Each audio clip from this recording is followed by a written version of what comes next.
Bismillahirrahmanirrahim. Assalamualaikum warahmatullahi wabarakatuh. Pemirsa yang dirahmati Allah, marilah kita simak ceramah dari Buya Zakir Yasin dengan tema faedah dan pelajaran penting dari surat Yasin. Sebelumnya marilah kita bersolawat terlebih dahulu. Allahumma sholli ala Sayyidina Muhammad wa ala ali Sayyidina Muhammad. Selamat menyaksikan. Bismillahirrahmanirrahim. La hawla wa la quwwata illa billah. Asyhadu an la ilaha illallah wa asyhadu anna Muhammadar Rasulullah. Allahumma salli ala Sayyidina Muhammadin wa ala alihi wa sahabatihi ajmain, ma ba'd. Para sesepuh adam ulama al-mukarramun, hadirin dan hadirat rahimakumullah, wa khususan bapak-bapak pejabat, Pak Ramil, Pak Polsek, Staf Ahli, Wakil Bupati dan lain-lainnya, Pak Hamzah juga. Saya sangat bahagia sekali hari ini bisa bertemu dengan saudara-saudara saya di Rajawangi ini. Acara ini diselenggarakan oleh Jamiah Yasin. Acaranya Haul Mbah Thayyib. Ini saya ingin menjelaskan mengapa kok surat Yasin populer banget sih. Artinya hampir banyak sekali orang yang hafal surat Yasin, segala macam acara Yasin, sehingga Yasin itu menjadi topik trendy ya. Menarik sekali. Ada apa sesungguhnya?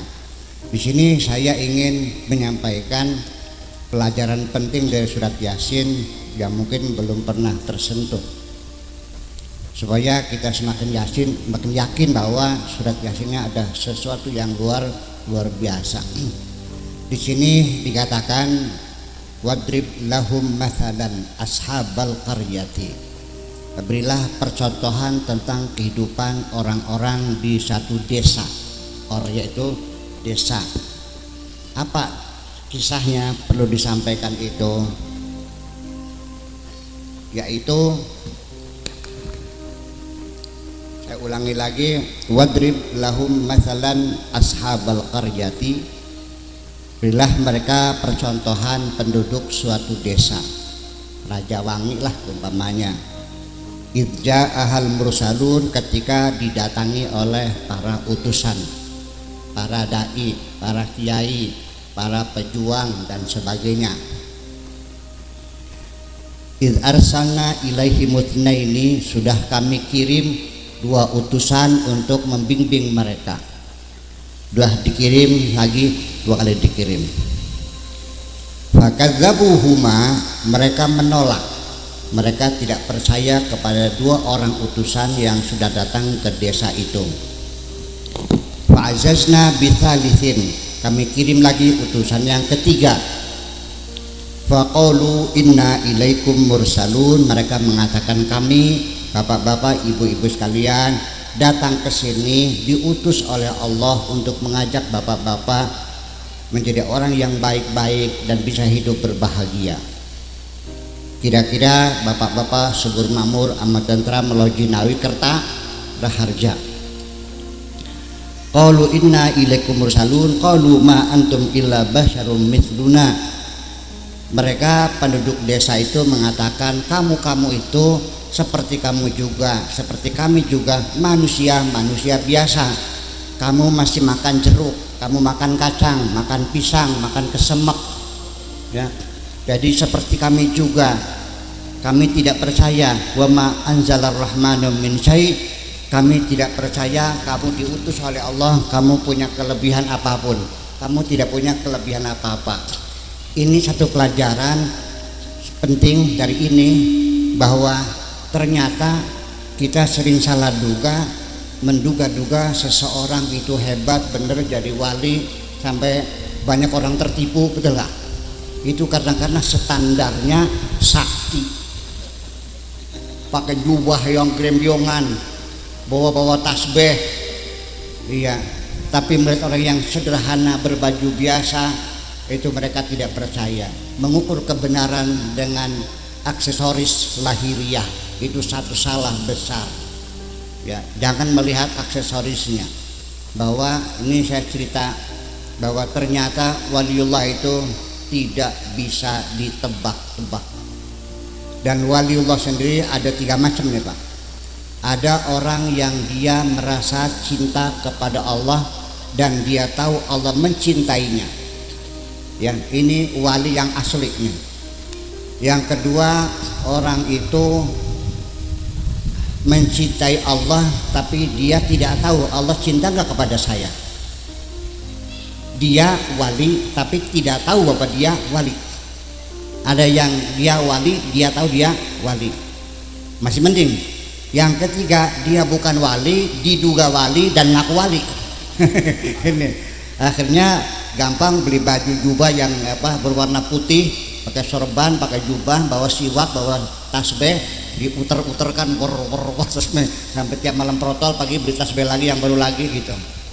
Pakai minyak wangi japaron, minyak wangi misik supaya kelihatan baunya kayak Arab-Araban gitu. Ini banyak sekali tertipu. Itu kejadian yang berulang-ulang, sudah diperingatkan dalam surat Yasin bahwa orang di desa itu melihat orang benar berdasarkan tampilan-tampilan. Ketahuilah bahwa orang benar itu jangan dilihat dari ucapannya, lihatlah dari tingkah lakunya sehari-hari. Saya sering terkagum melihat mubalik yang bercerita bahwa istri adalah titipan Allah yang harus kita sayangi, kita cintai, kita lindungi, kita kasih kecukupan, makanan, pakaian, kesehatan. Saya terkagum-kagum. Mubalik itu luar biasa menitipkan perempuan sebagai makhluk Allah yang harus dimuliakan. Tetapi ketika saya datang ke rumahnya, dia lagi mukulin istrinya. Jadi bukan dengan ucapannya. Itulah in antum illa takdzibun, mereka mengatakan kamu hanya berdusta saja. Orang yang benar didustakan, orang yang dusta dibenarkan. Sering terjadi. Pengusaha yang betul-betul jujur berbisnis tidak dipercaya, pengusaha penipu dipercaya. Berulang-ulang kita terjebak macam itu. Kena datangnya pakai mobil Rolls Royce. Padahal dapat nyewa dulu. Itu. Qalu rabbuna ya'lamu inna ilaikum mursalun, mereka mengatakan Allah Maha mengetahui bahwa kami betul-betul utusan Allah. Wa ma'alaina illal balaghul mubin, tugas kami hanya sekedar menyampaikan. Ini standar dalam Al-Quran, selalu wa ma'alaina illal balaghul mubin. Tugas kita mubalik hanya sekedar menyampaikan, sekedar hanya menyampaikan saja, maknanya tidak memaksakan. Ini perlu dicatat baik-baik bahwa mubalik hanya menyampaikan. Mau percaya silakan, enggak ya udah kami menyampaikan. Mau balik itu kayak tukang pos menyampaikan surat, mau diterima silakan, ya enggak udah saya lemparin aja, terima silakan, udah. Ini dalam Al-Quran dikatakan bahwa percaya silakan, tidak juga silakan. Apabila kamu percaya silakan, tidak percaya silakan. Wa man syaa falyu'min wa man syaa falyakfur, ngandel serok beli ya uwis. Ini banyak fenomena ini, orang datang ngomongnya memaksa menyampaikan kebenaran, tapi menyampaikannya memaksakan diri. Masa ada orang marhabanan datang diobrak-abrik? Masa ada orang lain kok datang diobrak-abrik? Ini apa ini, polisi atau tentara? Pemerintah apa ini? Kita mau balik itu hanya menyampaikan, percaya silakan, enggak ya udah. Ini jadi begini standarnya. Ini barangkali ada para mubalik di sini.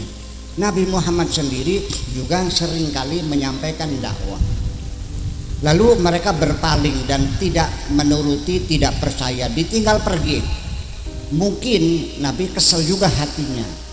Allah tahu Nabi itu kesel melihat orang tidak percaya, langsung ditegur oleh Allah, fa in tawallau fa inna ma 'alaikal balagh. Kalau mereka tidak mau menerima dakwahmu, ya sudah selesai, tugasmu hanya sekedar menyampaikan. Tolong ini jadi standar. Kalau ada mubalik datang memaksa, ya pasti itu bukan perintah Allah. Karena Allah tidak pernah memerintah orang memaksa. Ini jelas Pak. Jadi innama alikal balag, tugasmu hanya menyampaikan. Nabi sendiri itu berkali-kali mengatakan, berulang kali, tapi tetap juga tidak percaya. Nabi sedih. Ini kenapa? Begitu sedih muncul langsung ditegur lagi oleh Allah. Ya, fala'allaka bakhi'un nafsaka, bisa jadi engkau menghancurkan dirimu sendiri ala atharihim, karena perilaku mereka, in lam yu'minu bihadzal hadisi, karena mereka tidak percaya dengan ucapan-ucapanmu, nanti engkau bisa hancur sendiri asafan, karena kekecewaan kamu. Jadi mubalik tidak boleh kecewa, maksudnya nggak boleh nurut sarabli ya, wis apalagi datangnya bawa pentungan punten aja nih mak. Nah, gitu. Jadi kita sebagai mubalik itu standarnya satu, hanya menyampaikan. Kedua, tidak boleh memaksakan. Ini surat Yasin penting, makanya perlu dibaca, tapi ayat ini perlu dibaca berulang-ulang, kalau perlu 3 kali ini. Wa ma 'alaina illal balagh min qalu inna tatayyarna bikum. Nah, ini seringkali para mubalik dijadikan tumbal oleh penduduk desa itu. Dianggapnya kami tahun ini tidak panen, gagal, kena kelowor. Ini sebenarnya gara-gara kamu datang ke sini. Bawa sial kamu nih. Jadi orang-orang baik itu selalu disebutnya pembawa sial. La illam tantahu lanarjumannakum wa la yamassannakum minna adzabun alim. Kalau kamu tidak berhenti ngomong, tidak berhenti dakwah, akan kami pukuli kamu semuanya. Akan kami hancurkan semuanya. Lalu para Rasul mengatakan qaulu ta'irukum ma'akum, sialmu adalah sialmu sendiri. Kenapa ta'irun? Ta'irun itu artinya burung. Dulu kalau ada burung yang berbunyinya kayak beak tuh beak abe beak abe. Nah itu dianggapnya kalau ada orang bawa sial, di kepala kamu ada burung beak. Kata Rasulnya, beakmu ada di kepalamu sendiri. Qala ta'irukum ma'akum ain tukirtum bal antum qaumun musrifun.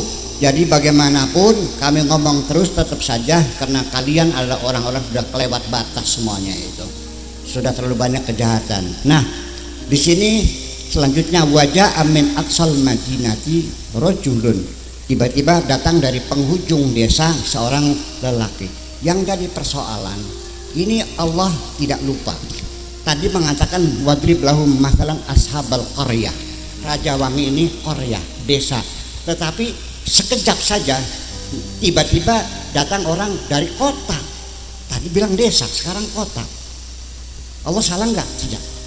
Saya ingin menjelaskan kenapa tadinya disebut desa kok mendadak jadinya kota. Mungkin enggak desa ini desa Raja Wangi? Mungkin enggak nanti malam jadi kota?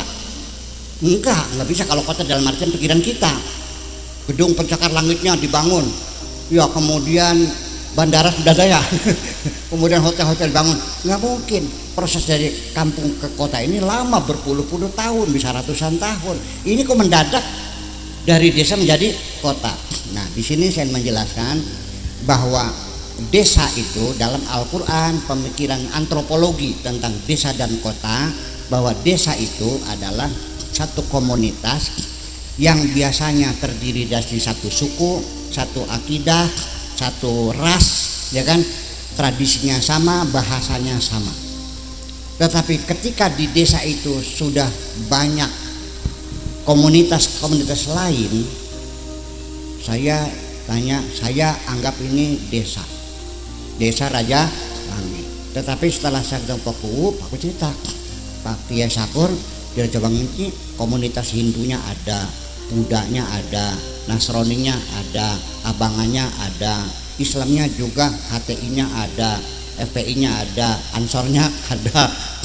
Loh, kalau begitu bukan Korea, ini ini namanya Madinah. Jadi Madinah itu adalah tempat masyarakat berkumpul, tapi terdapat heterogen. Jadi Madinah itu satu masyarakat yang heterogen. Jadi 3 orang utusan datang, dikiranya Korea desa. Ternyata di situ ada Yahudi, ada Nasrani, ada Majusi. Oh, kalau begitu ini namanya kok kota. Nah nanti ini Majalengka ini jadi Kertajati ya. Kertajati itu desa kan, ini juga desa. Nanti sebentar lagi akan menjadi kota, karena akan ada hotel-hotel, akan ada orang Tionghoa, ada orang ya kan gitu, ada orang Kristen, orang Majusi kumpul, itu sudah kota. Nah nanti kalau berkembang lagi bukan hanya kota, kalau sudah banyak agama, banyak itu metropolitan. Nah nanti di situ kalau sudah orang Inggris, Prancis, Belanda, oh itu namanya megapolitan. Masing-masing punya nama yang berbeda. Jadi bukan ukuran kota itu bukan bangunan-bangunannya, bukan jalan-jalannya, tapi struktur masyarakatnya, komposisi dari komunitas-komunitas itu sendiri disebut dengan Madinah. Ini penting sekali. Qala ya qaumi tabi'ul mursalin, orang yang datang dari Madinah tadi, dari kota tadi, mengatakan wahai kaumku, wahai masyarakatku, ittabi'ul mursalin, tolong dong ikuti mereka, dengarkan kata-kata mereka, mereka orang-orang baik. Nah cirinya bahwa orang itu harus diikuti, ini punya kartu truf satu. Ciri orang itu omongannya perlu didengar dan diikuti. Ittabi'u man la yas'alukum ajran, yaitu mereka yang datang menasihati kamu dan tidak pernah meminta upah. Kalau dipanggil ke sini pasang tarif 5 juta, enggak usah diundang lagi. Oke? Iya, itu urusannya profesi. Jadi kalau orang dipanggil tausiah tabel pasang tarif, itu urusannya profesi. Bapaknya pengen belajar bener, dianya pengen cari duit. Ya enggak ketemu dong. Betul enggak? Mau baliknya cari duit, bapaknya cari bener, ketemu enggak? Ya enggak. Maka cirinya kalau orang ngomongnya bener, itu tidak pernah minta upah. Betul? Ada yang 15 juta ya. Kalau Buya Sakur sih berapa tarifnya? Ini paling sering Pak Rahmat juga sering tahu ya. Ini sering di rumah. Pinten Pak Kiai tarifnya, ya Allah nggak ada tarifnya, udah saya datang dijemput kan nggak usah, saya punya mobil sendiri, nggak usah repot. Masa saya minta dijemput, apalagi ngajinya di Subang, di Purwakarta, di Banten ya kan. Bayangkan berangkat dari sana kosong, nyebut saya ke sana lagi, pulang nganterin saya pulang kosong lagi, bolak-balik berapa biayanya. Udah nggak usah biaya, saya sendiri, saya datang dengan mobil sendiri. Buat bensinnya sudah nggak ada bensin, nggak ada supir, saya datang insya Allah. Nanti laporannya bagaimana? Laporkan kepada panitia bahwa saya tidak mau bicara duit. Sudah selesai, saya menyampaikan padanya aja. Itu seperti itu. Tetapi kenapa teman-teman saya diajak jangan pasang tarif, ngomongnya begini? Kalau tidak pasang tarif nanti saya makannya dari mana? Jadi kalau begitu ceramahmu itu cari makan. Kalau begitu pendileng gelimpang. Artinya periuknya terguling, artinya tidak masak. Kalau tidak masak berarti lapar. Dari sini saja terkuak bahwa engkau menasihati orang untuk yakin kepada Allah, beriman kepada Allah, tapi kamu sendiri masih belum beriman. Bagaimana engkau mengajak orang beriman di dalam dirimu belum ada keimanan? Bal qulu aslamna wa lamma yadkhulul imanu fi qulubihim, keimanannya belum masuk di hatinya.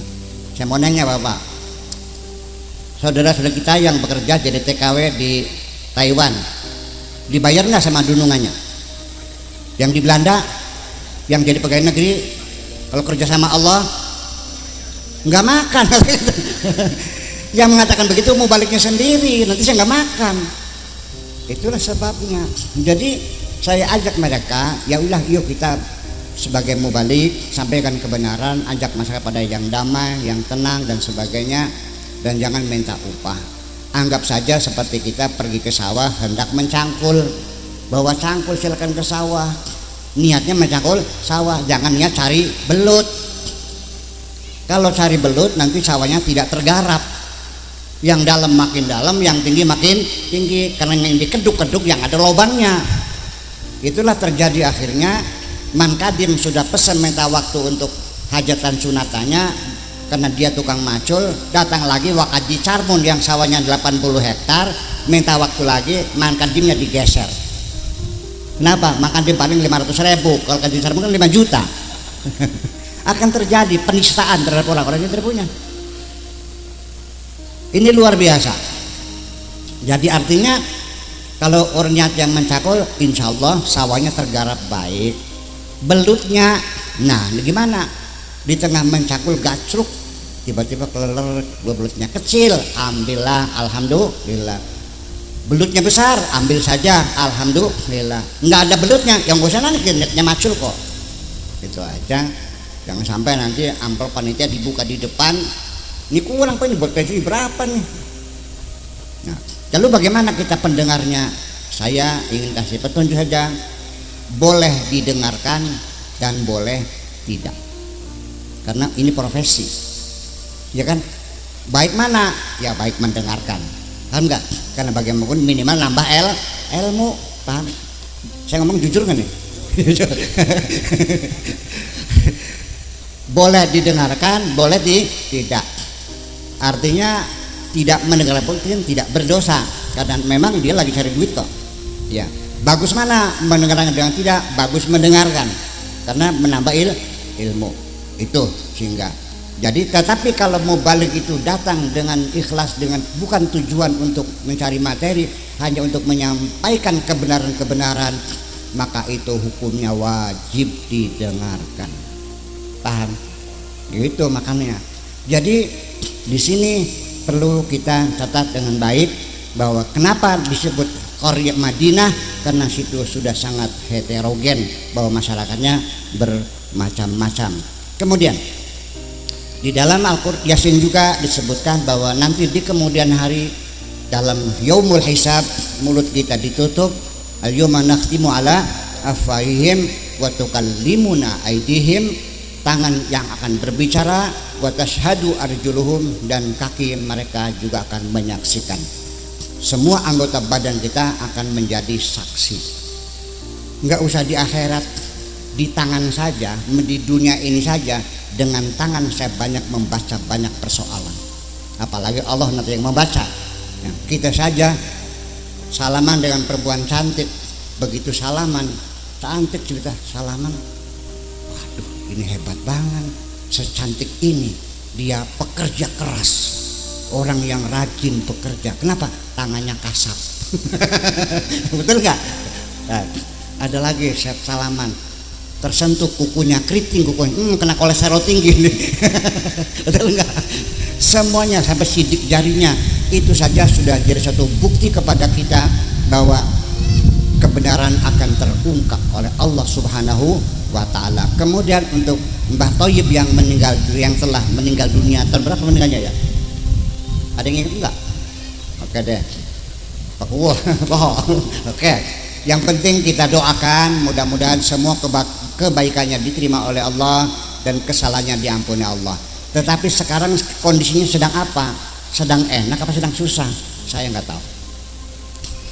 Ya, tadi saya coba telepon Tulali terus nih. Menanya kabar gimana Bang Thayyib? Jawaban, barangkali sedang tertidur beliau ini.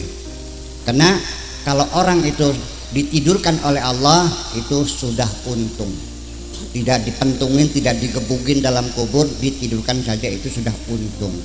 Siapa itu orang yang ditidurkan? Ini karena ketika meninggal dunia orangnya kebaikannya banyak, sholat berjamaahnya rajin, tapi bertengkarnya juga rajin.